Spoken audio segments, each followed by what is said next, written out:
Ayan, selfie-selfie muna kami. O, selfie-selfie muna. Ang ganda natin dito. No? Kasi Oh ang my sobrang gosh. fresh ng air. Ang hangin sa labas. Ay, ang ganda-ganda dito.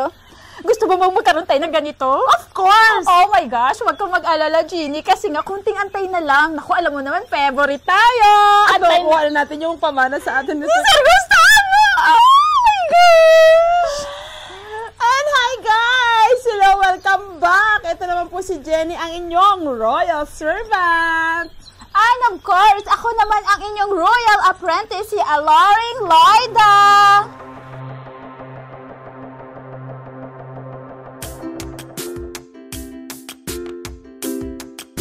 So ayun na nga, Diyos ko day, windang na windang si Sir Napoy nang makita niya si Sir Andrew at saka si Ma'am Margaret. Plot twist ng taon. Oo nga, ito naman kasi si Sir Andrew, may kayabangan din. Siya na ngayon may kasalanan, siya pa yung may galit. Pero tiklop din naman siya. Pero naabutan sila ni Ma'am Margaret, ayun, nagalit kay Sir Napoy kung bakit sinaktan yung labidabs niya. At merong pa bow and arrow, parang Hunger Games. Bone marrow? Bow and arrow, panain kita, gusto mo? Ayun pala. Ito naman si Sir Napoy, may kabaitan din talaga to eh. Alam mo bang nagpalusot na sa kanya sila Sir Andrew, tapos naniwala naman siya, sinakyan niya. Kasi nga, ayaw na naman yung magkaaway yung magkapatid, lalo na dahil sa kanya. True. At alam mo ba, ito naman si Tasha, hindi na matigil-tigil sa pagiging insecure doon kay Ma'am Diana. True. Kaya nga eh. Pero itong pinakamalala, dahil nalaman ni Ma'am Beatrice na merong recording sa Sir Andrew ng sex video nila. Di ba ikaw din meron? Uy, doy, huwag kong ganun. Joke lang. Oh my gosh. Hay, Diyos ko. Sir Andrew, nahiya ka pa. Sana nag-vlog ka na lang. Nakakaloka ka. Totoo.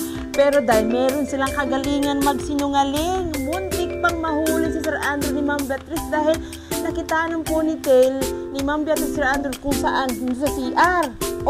So nag-gaslight ang lola mo. Sabi niya, bakit naman kita lulukohin, Han? Mahal na mahal kita. Diba? Ang galing, Sir Andrew. Ganyan talaga yung mga manluloko na yan, Jeannie eh. Tayo pa yung pinagmumukhang balyo, mga narsissisit. Balyo na. Narcissist pa. Narcissist yun. Narcissist. Ano to? Ibon ka ba? Narcissist!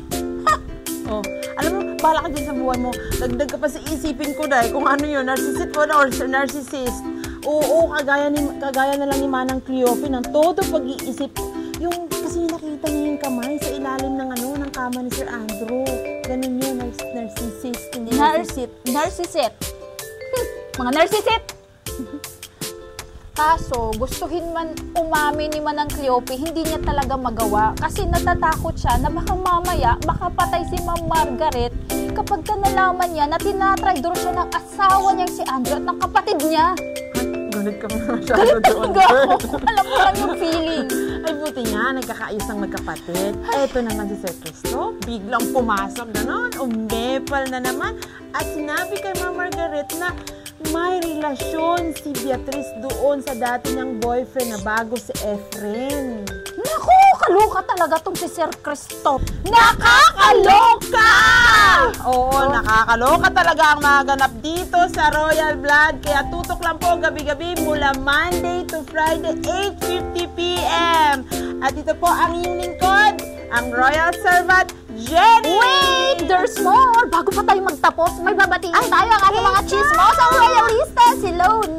Ayan, babatiin po natin si Nanuena Jane Abante Seras, si Jane Daniel, and Joe Adnarin, Easer Bansag, Mary Jane Alabado, Jose Natura Bayaw, Dustin Ironside, Marita D. Nicolas. My gosh, parang mga taga-ibang bansa eh, no? Mahal namin mga royalista. Oh my gosh, it's me, Alaring Loida!